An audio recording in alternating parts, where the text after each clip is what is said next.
Hello, I'm Sora Luxon, and this is Lesson 36. Beware the Soothsayer. Before we get into that, let's begin with my thanking you for being, for existing. I'm grateful you exist. It's a privilege to be living on the planet with you at the same time, and I'm absolutely humbled and deeply appreciative of it without ever needing to meet you. And many others take the time to think of and actively be grateful for and actively send positive energy towards you and others who engage in the great work of the craft or engage in simply seeking the truth, which is the highest calling. So you can know, sitting there listening to this, that yes, there is a person out there in the world who does and is thinking of you with such kindness and generosity and strength. And I know you can succeed. You are respected and loved by me, a stranger. And there are others just like me sending that same vital, empowering, healing energy at you and other members of the sacred art every single day. It's part of our ritualistic practices. So take a moment to think about that. The next time you're sad or angry or confused or hurt, when you're at your worst, there is absolutely one of us reaching out, actively pouring our intentions and thoughts and energy back into you. You aren't ever alone, and you are so appreciated, so necessary. So we are so grateful for you. For so many people are so grateful that you and those like you exist. And I have the great good luck to happen to be one of those people who gets to be grateful for you. So thank you for being.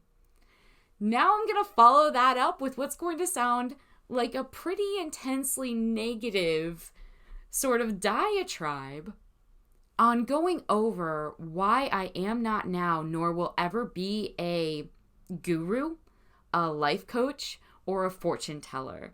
Hence the name of this week's lesson, Beware the Soothsayer. There's been a recent cluster of messages in my inbox passively suggesting, politely asking, or almost sometimes seemingly demanding that I do things like read tarot cards, teach one-on-one, or become some sort of personal spiritual counselor for hire. While I appreciate the inquisitive nature and sense of urgency some of the individuals requesting these things from me might have, I have to reiterate that no, I won't. No. Full stop, flat out. No, I will not offer fortune-telling services for money, ever. No, I will not accept money to become a coach for you personally. And no, I will not allow you to pay me to do magic for you or to come speak to your coven, spiritual group, or occultist meetup collective. Now that I've fully triggered everyone who's been sending me those sorts of requests, allow me to explain myself. Allow me to explain why. First, I really do savagely guard my anonymity within the craft. Not everyone does. I'm one of those people who do. The use of my public magical motto, because no, of course, it isn't actually my full magical name, my secret name. No one should ever be stupid enough to give up their true magical name to the public. That's why we have shorthand mottos. So don't ever give your secret name to anyone. If you didn't know that, now you do. Names have power. Don't give yours out, ever. It's for your use and yours alone. Okay, I got sidetracked a little bit. My point is, as someone who really does maintain privacy in their occult life as much as they can, and in their magical workings and affiliations, I'm not motivated by money or anything else to do an in-person speaking event the way someone else might be. Unless it's with a group of people I already know and trust and would be happy to share in an open dialogue of exchange with anyway, without requiring payment for it.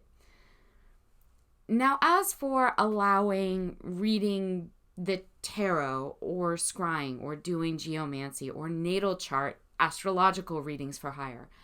Again, I will never do that. You couldn't afford me if I did. But no, I will not accept money for divination of any kind.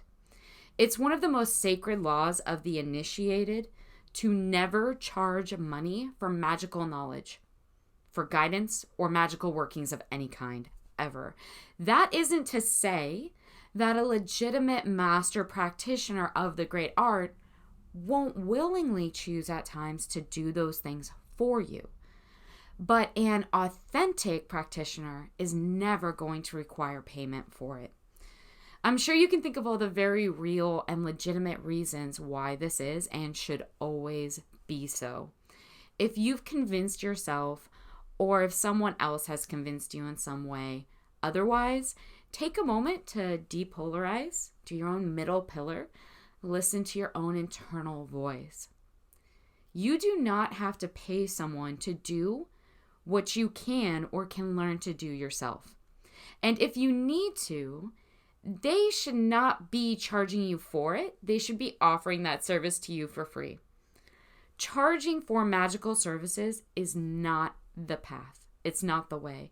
And it's an energetic circle that's very dangerous. It's going to close in and manifest the same emptiness and resource sacrifice that it demanded and generated from others.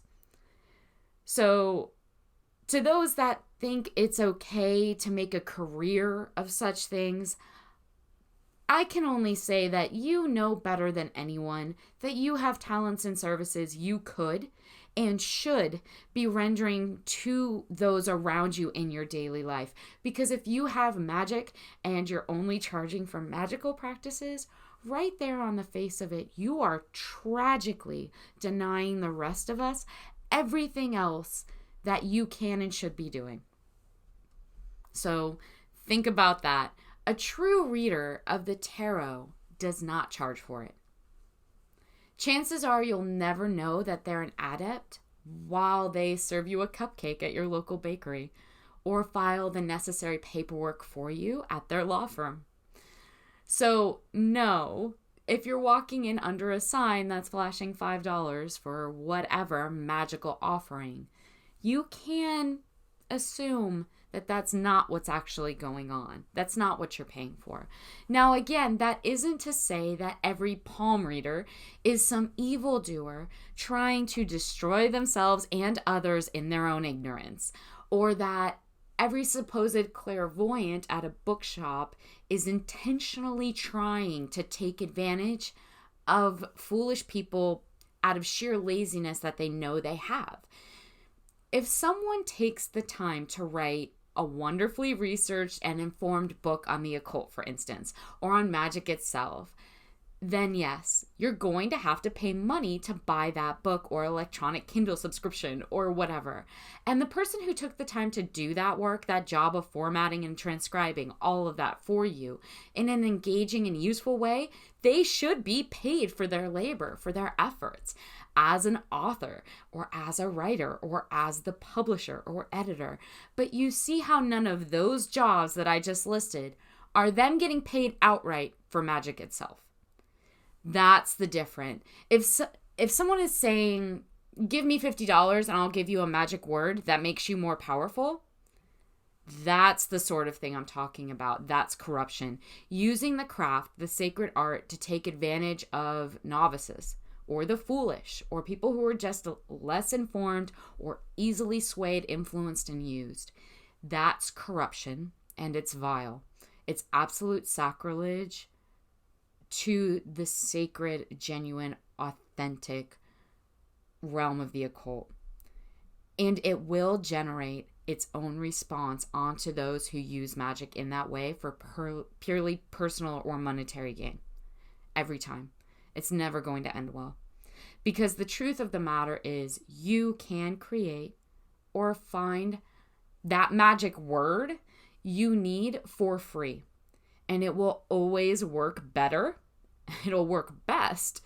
It'll probably only work if you do it that way, to take the time yourself to generate it, create it, or find it and then apply it. You can learn to scry on yourself. You can use the tarot correctly for free. And it is the only way it will work to its fullest potential for you. And even more so and better, if another like-minded person who would never charge for the sacred act of its interpretation gathers their insight, intuition, and mind around you and the cards, then such a reading is going to be even better. But they're not going to make you pay for that privilege.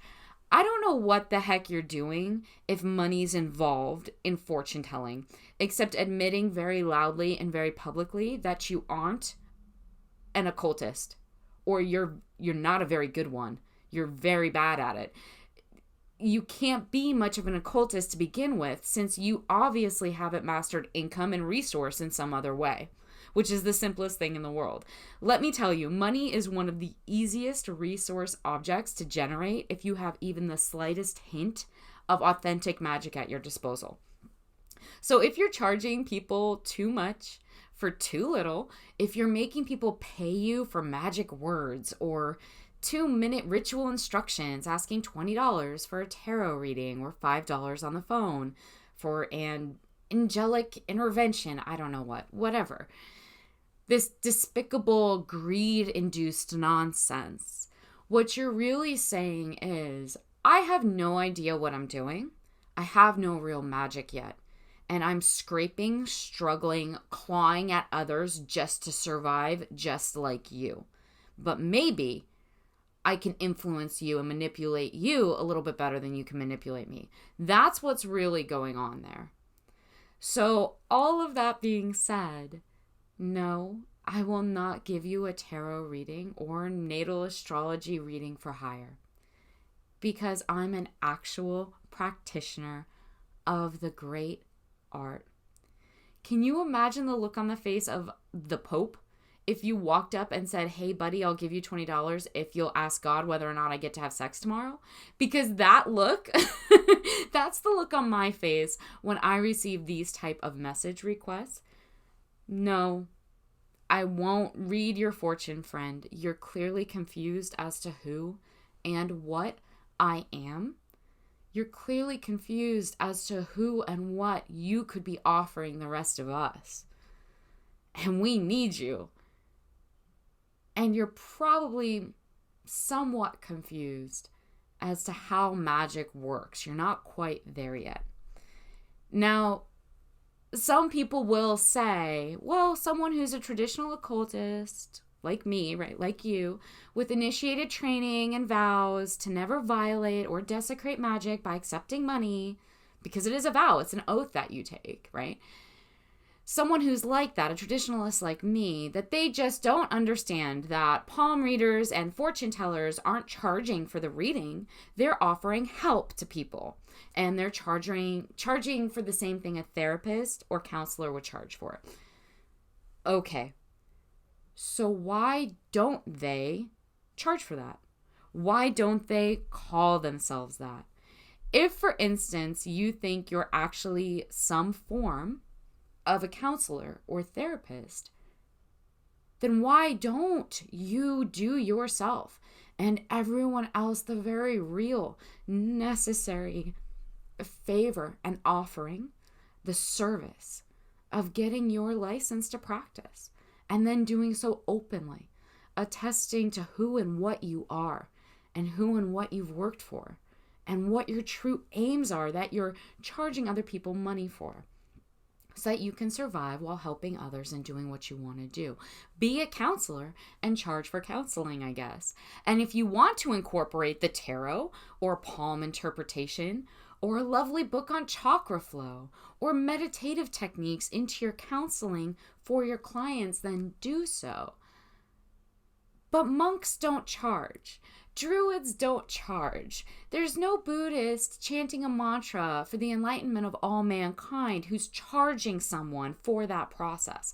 Why is it you've convinced yourself that all of those same people, those clients, that you could charge for therapy, honestly, need to be lied to in some way in order to receive the help you're supposedly willing to offer them.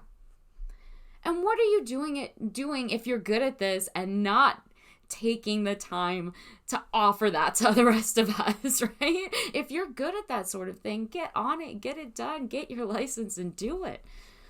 See the problem? And I'll reiterate, although I am in no way suggesting that anyone go and start insulting palm readers. I just want to be very clear on that. Palm readers, fortune tellers, anyone out there, they are people just like you and I are people.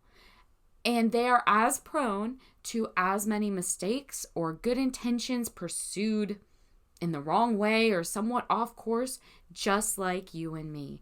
So please do not ever go thinking that you have some right to treat people publicly practicing magic for gain or for money badly. You don't. You never have the right to treat someone badly.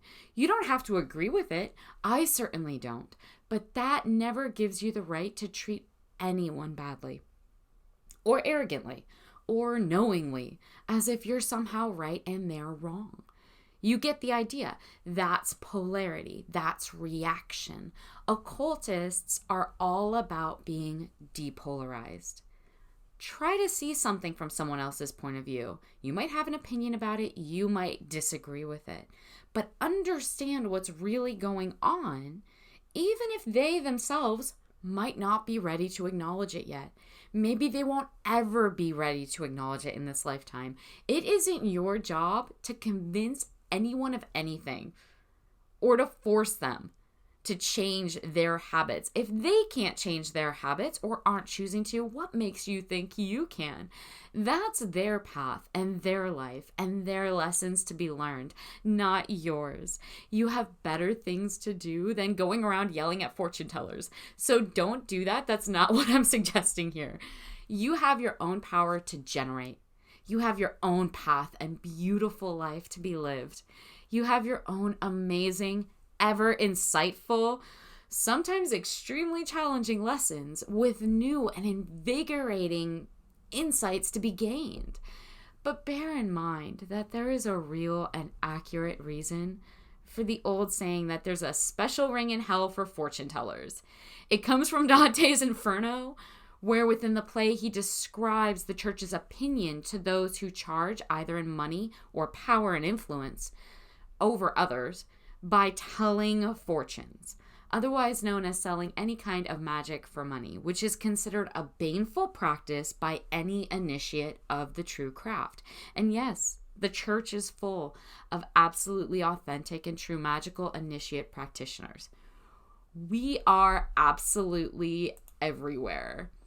So, to quote the play that I was just telling you about, Dante's Inferno, in chapter 20, there's this section called the Soothsayers and Fortune Tellers, right?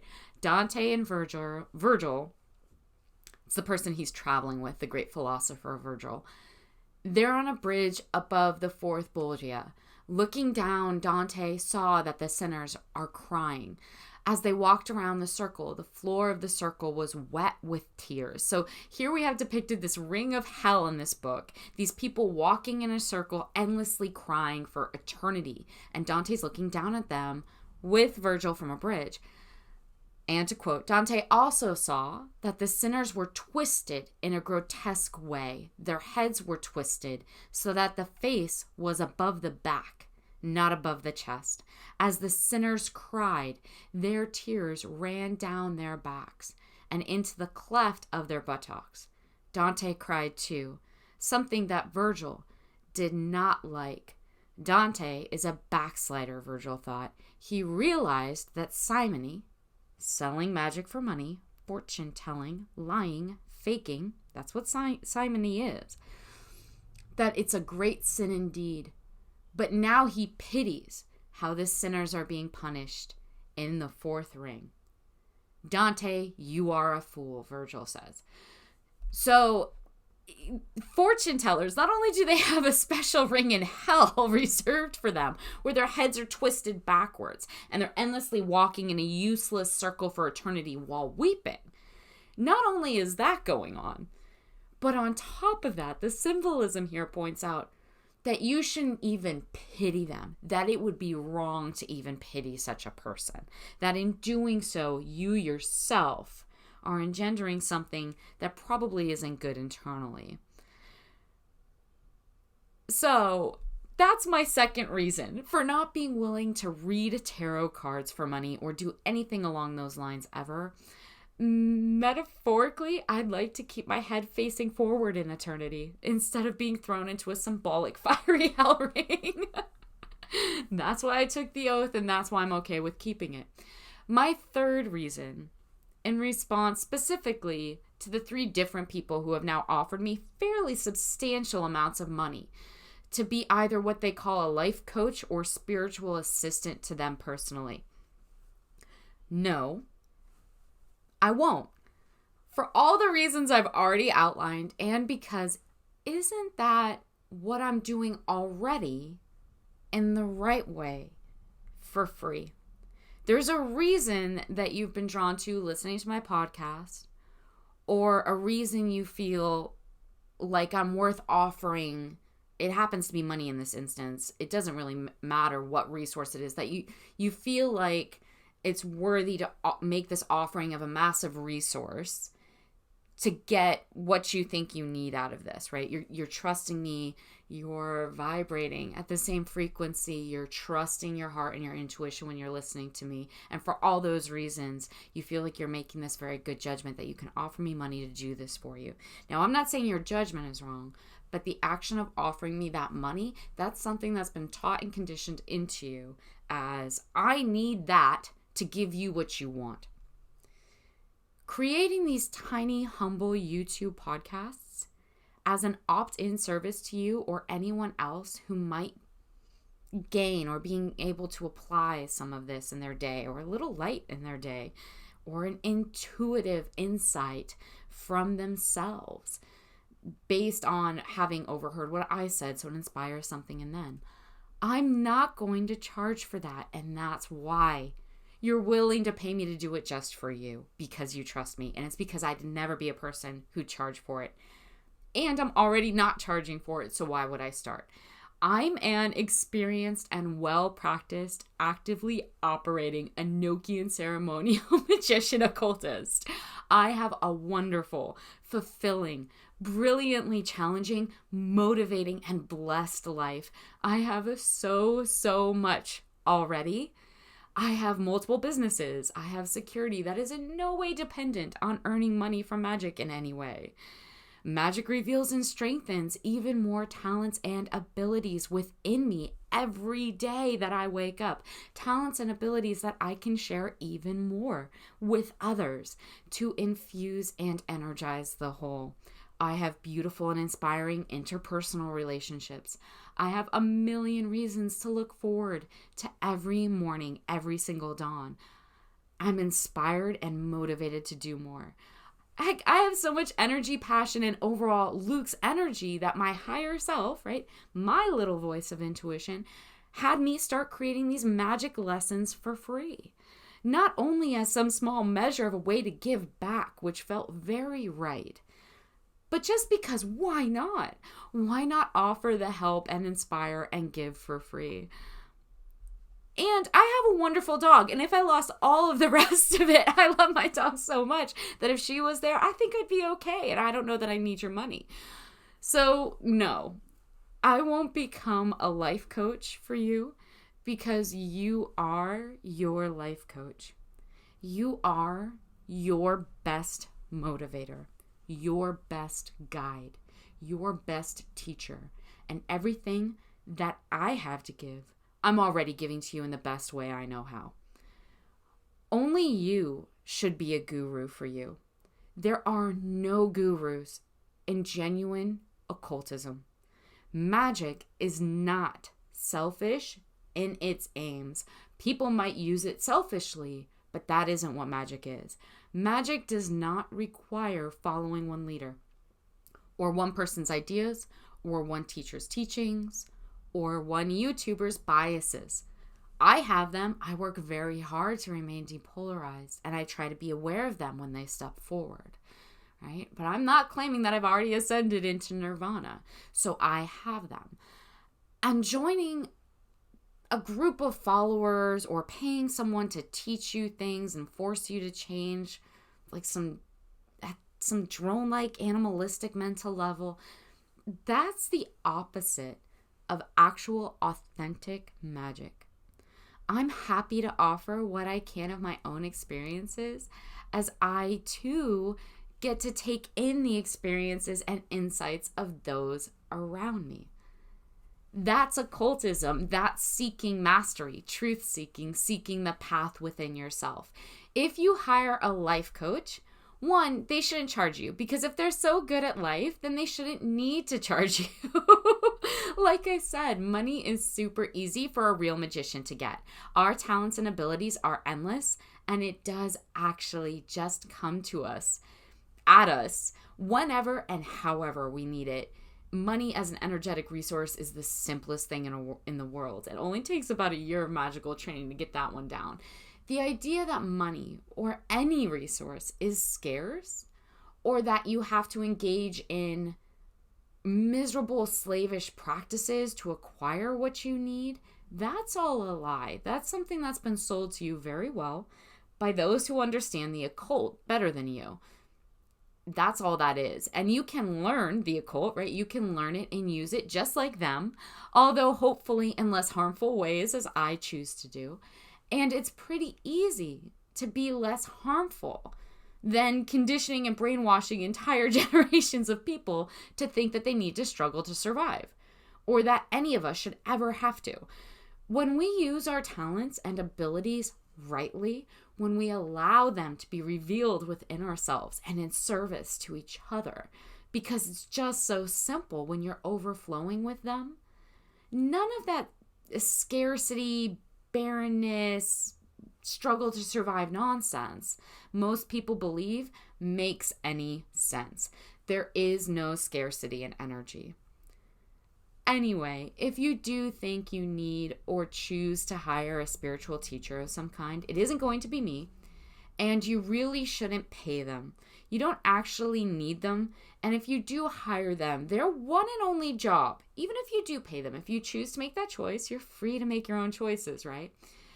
But please be aware that their one and only job from that point that they receive that first payment from you, moving forward, should be no longer having that job, to have you fire them. That should be their goal, on helping you to no longer need them, to become them for yourself so that they can leave you to your new mastery as quickly as possible. If they're good at what they're claiming to charge you for, then that is what they should be and do very quickly and very, very inexpensively, or as I suggested, better yet, entirely for free. Have you ever had a really great friend who motivates and inspires you? Someone in your life who makes you feel good. And even if you haven't, you can imagine this, right? You can get there. You can actually bring this to yourself with magical practices, right? But someone who makes you feel good, and by their exchange of information and experiences with you, allows you to grow and make good, helpful, useful decisions in your life as you do in theirs. Do they charge you and then call themselves a spiritual teacher? Do you pay your wisest, your most useful, your most trustworthy friends to be your friend? To be someone that you grow and guide with? I didn't think so. How is a life coach any different? Unless, like I said, they have some magic bullet which they quickly hand you for free and then walk away because they are just that good at life. And if they're willing to do that, great, take that. But otherwise, just please be aware that there are no gurus in magic. And if you're falling into the habit of following just one guru, it might be a good time to just take some space and depolarize for yourself. You can see even in my public magic, I have a magic store that's attached to this account's name, right? LuxOccultSupply. But I'm not selling $20 fortune readings, right? I'm handcrafting physical goods to sell. And in that way, it is somewhat magical, right? Because it's an occult shop. It's full of magic merchandise, but these are physical products that, like a tarot card bag that you might buy from me, that's something that I'm making because bags and nice bags are useful for holding cards, right? And it wouldn't have to necessarily be magical for me to sell that product. It's a product that has a function. And to be fair, I put a lot of great intention into everything I do, which hopefully is going to have some effect on how you're able to use it. It's going to be helpful in that way. But I never charge extra for that, for the magic I put into my products. Never, right? So anyone who does, if someone's saying this $2 candle should really be $200 because I prayed over it, that's the sort of thing that you need to be very aware of and mindful of, and that it isn't okay and it's not right. That isn't to say that they shouldn't get their $2 for the $2 candle or that they can't pray over it, just that they shouldn't be charging for the prayer. You don't charge for prayers any more than you charge for magic. Those two things are just very true. They're very relevant, and there's something to keep in mind. I'm going to end today with this wonderful quote from an occultist who I don't always fall in line with, but who I respect massively, Dion Fortune. For fortune telling and soothsayers, you can't get better than a quote from Dion Fortune. And she once said, when we speak of the path, we mean much more than a course of study, right? So it's not something you can buy. The path is a way of life, and on it, the whole being must cooperate if the heights are to be won. Now that has to be done by you. And also, another quote from her, it is one of the strictest conditions of initiation. And that can mean self-initiation if you personally are practicing magic or practicing with positive energy in any way, then you're an initiate. So it is one of the strictest conditions of initiation that occult knowledge may never be sold or used for gain in any way. Just something to keep in mind. Until next time.